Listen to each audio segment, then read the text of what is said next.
वेदों में मानव तन भाग 5। सज्जनों, पिछले कथनों में अथर्ववेद के मंत्रों के भाव की व्याख्या की जा रही है।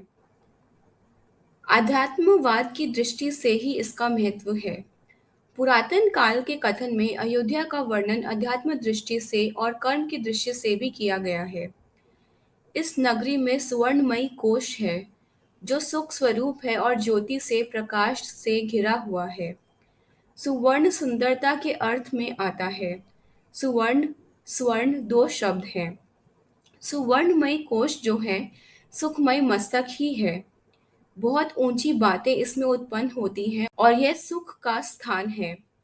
यह बात ठीक ही है कि मस्तक में सुख बसता है।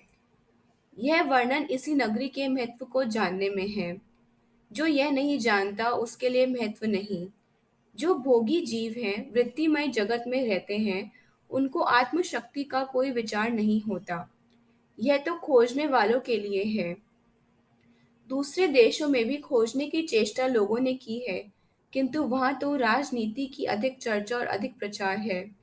प्रवृत्ति ऐसी हो गई है जो आर्थिक पदार्थों की ओर जा रही है। पर शांत समय में दूसरे देशों ने चेष्टा की है, ऐसी पुस्तक लिखी है, प्रायः कोई कहे कि इस विचार से लिखी है। सूक्ष्म शरीर का बाहर जाना और ऐसी क्रियाएं करना, यह पश्चिम ने भी जाना और भारत में भी जाना। रहस्यवाद में ऐसी बातें जानने वाले व्यक्ति मिलते रहते हैं। मस्तक में यदि आत्मशक्ति जग जाए, सूक्ष्म शरीर यदि थोड़ा बड़ा हुआ हो, तो वह दशम द्वार से ही निसरण होता है। यह केवल कहने की नहीं, देखने की और जानने की बात है। इस मनुष्य में मस्तक सुख का स्थान है। इससे आत्मा निसृत हुआ। आत्मा जब दशम द्वार में जाता है तो इसमें सुख होता है, स्वर्ग होता है।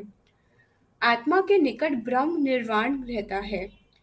कई प्रकार से इसको जानने वाले होते हैं। यह आडंबर में नहीं है। प्रकाश होने पर वह प्रत्येक अवस्था में ही रहता है। बुद्धि का विशुद्ध स्थान स्वर्गमयी और सुखमयी है, और जो इसमें पहुंचता है वह बड़ा सुखी हो जाता है। जो लोग भजन पाठ करते हैं उनको कई बातें प्रतीत होती हैं। कोई को सहज से हो जाए उसका कम विचार करते हैं, और जो परिश्रम से मिले उसका बहुत विचार करते हैं। घोर कठोर क्रिया के पश्चात सामने प्रकाश आया। कदाचित यह अवस्था सहज से प्राप्त हो जाए तो कहता है, क्या हुआ, मैं आगे बढ़ा नहीं। यह सब सुनी हुई बात है, अर्थात लोग सहज से प्राप्त की कदर नहीं करना जानते। ये बातें सब अनुभव में आती हैं।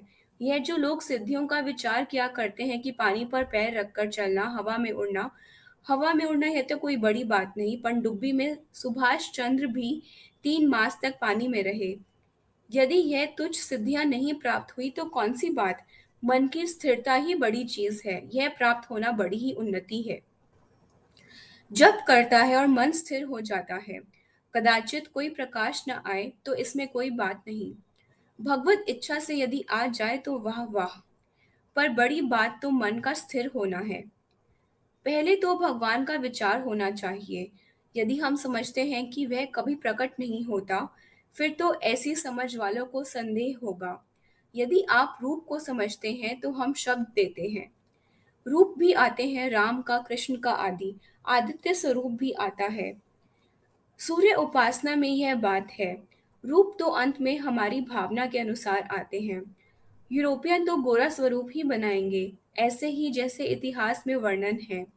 जैसे जगन्नाथ में रामेश्वर में स्थापित की हुई मूर्ति, जैसे मानचित्र में विद्यांचल।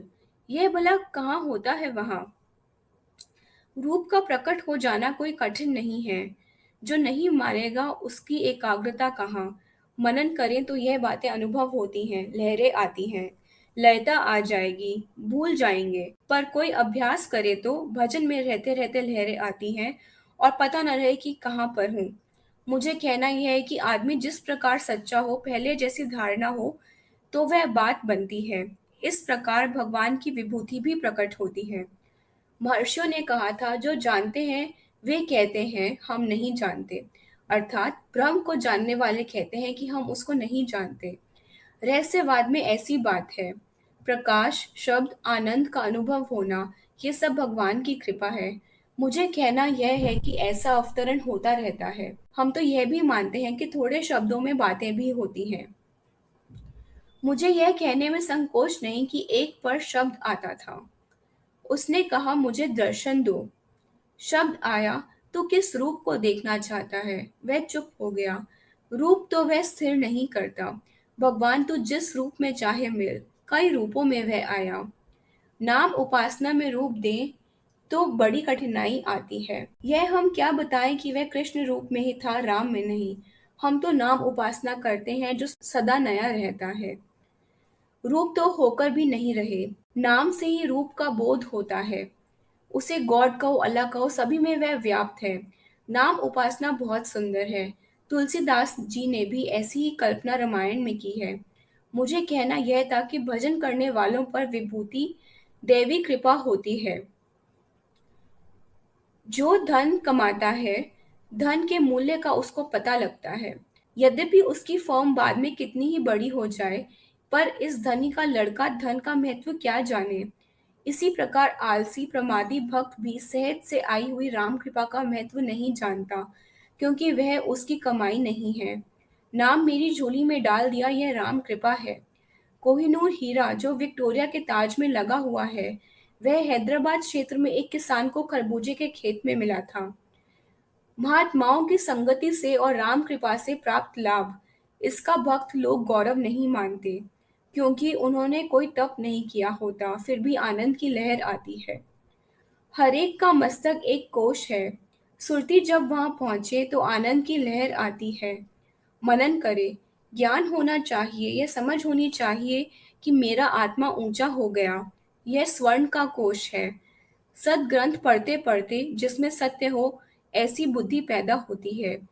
ऊंचे और सच्चे विचार पैदा होते हैं और फिर वे उन पर दृढ़ रहते भी हैं। विशुद्ध बुद्धि सुखमयी है और ज्योतिर्मयी है। आज यह वर्णन रहस्य के प्रकरण का हुआ। अयोध्या नाम स्वर्णमयी स्थान विज्ञान और वह स्वर्ण सुखमयी और प्रकाशमयी है, यह निरूपण किया।